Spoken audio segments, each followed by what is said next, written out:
Pablo Emilio Escobar Gaviria, known to the world as the King of Cocaine, remains one of the most notorious and polarizing figures in modern history. Born in Rio Negro, Colombia in 1949, Escobar rose from a humble background to become the head of one of the world's largest drug empires, the Medellin cartel. At his peak, Escobar's cartel controlled up to 80% of the global cocaine market, supplying an insatiable demand in the United States and beyond. His success made him one of the wealthiest men in the world, with an estimated fortune of over $30 billion, although his methods of achieving this power were ruthless and violent. Escobar was both feared and revered, as he skillfully balanced his brutal cartel operations with carefully crafted public generosity. His rise and fall have cemented his legacy as a figure both despised and mythologized. The early days' ambition in Colombia's underworld. Escobar's ambition was evident from a young age.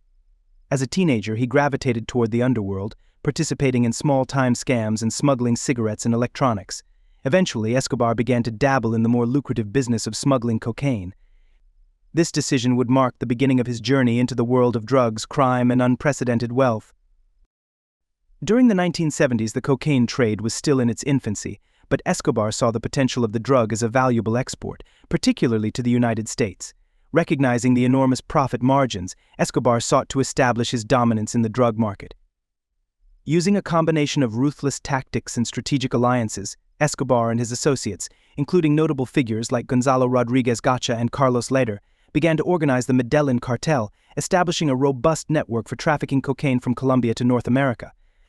The Medellin cartel was more than a criminal organization. It was a finely tuned machine that included suppliers, manufacturers, transporters, and distributors, all working together to smuggle tons of cocaine across international borders. The Medellin cartel rise to power. By the late 1970s, Escobar and the Medellin cartel were consolidating their power, using both bribery and violence to maintain control. Their operations expanded to include coca plantations and processing labs in remote regions of Colombia. Escobar and his cartel also developed innovative smuggling routes, using airplanes, boats, and even submarines to transport cocaine across borders. These methods allowed him to evade authorities and keep a steady supply chain flowing into the U.S., where cocaine's popularity was exploding. Escobar's cartel quickly became known for its unique blend of brutality and efficiency. The cartel's motto, plata o plomo, silver or lead, illustrated their approach to obstacles: accept a bribe or face violent consequences. Politicians, police officers, judges, and anyone who stood in Escobar's way were given this choice. If they accepted his offer, they would benefit financially. If not, they risked assassination.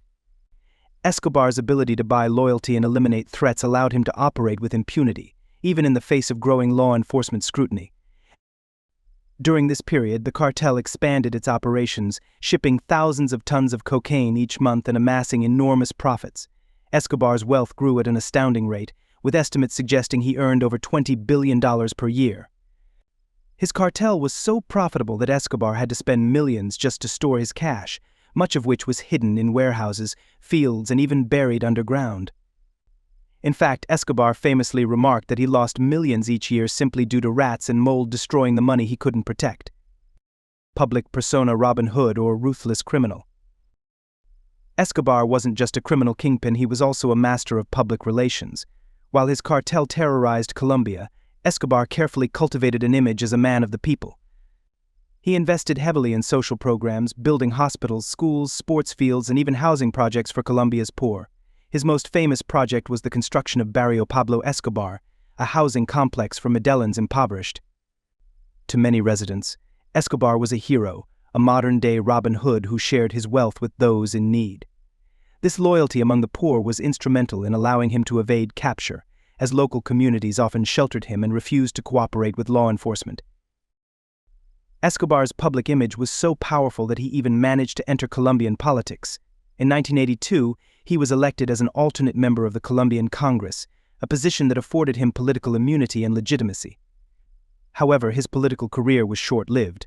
His ties to the drug trade and his criminal activities quickly came to light, leading to his expulsion from Congress.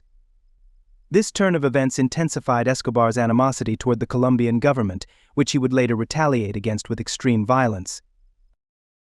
Escobar's reign of terror, the height of violence. As the U.S.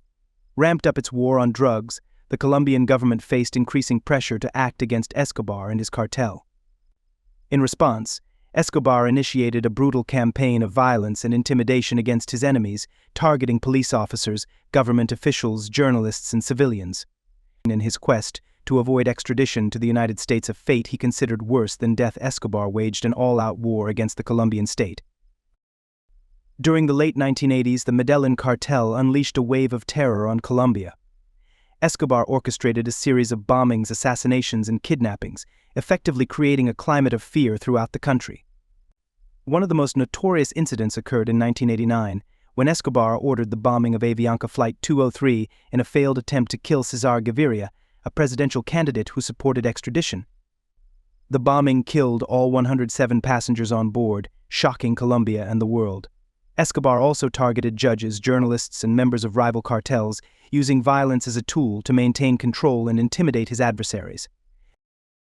In another act of defiance, Escobar famously attacked the Colombian Supreme Court in 1985 by supporting the M19 guerrilla group in storming the Palace of Justice. During this siege, over 100 people died, including 11 Supreme Court justices, and numerous records related to drug traffickers and cartels were destroyed. The incident underscored the extent of Escobar's influence and his willingness to go to extreme lengths to protect his interests. The downfall, the hunt for Pablo Escobar. By the early 1990s, Escobar's reign was beginning to crumble. The Colombian government, with significant support from the United States, launched a massive manhunt to capture or kill the drug lord. Specialized military units were trained, and the search block, a special police force dedicated to apprehending Escobar, was established. Meanwhile, U.S. agencies like the DEA and the CIA provided intelligence and logistical support to Colombian authorities, marking an unprecedented level of collaboration in the fight against a single criminal. In 1991, Escobar agreed to surrender on the condition that he would not be extradited to the United States. In exchange, he was allowed to build his own prison, La Catedral, which quickly became notorious for its luxurious accommodations.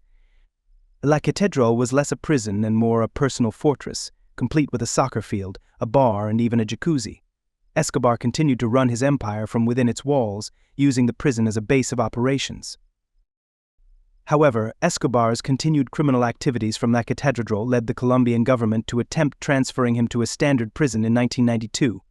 Realizing this would be his end, Escobar escaped, sparking one of the most intense manhunts in history.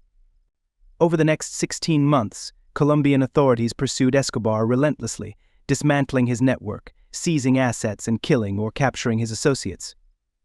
During this time, a new and deadly player entered the scene: Los Papes, a paramilitary group made up of Escobar's enemies and former associates who sought revenge against him. With the support of Los Papes, Colombian authorities were able to weaken the Medellin cartel significantly. The end of the King of Cocaine. On December 2, 1993, the hunt for Escobar came to an end. Colombian forces tracked him to a modest hideout in Medellin, where he was cornered and killed during a shootout. Escobar's death marked the end of an era, both for Colombia and for the global drug trade. The Colombian people celebrated the fall of the man who had terrorized their country, while the U.S. declared his death a victory in the war on drugs. However, his demise also left a power vacuum in the drug trade, eventually leading to the rise of other cartels, including the Cali cartel and later the Sinaloa cartel in Mexico.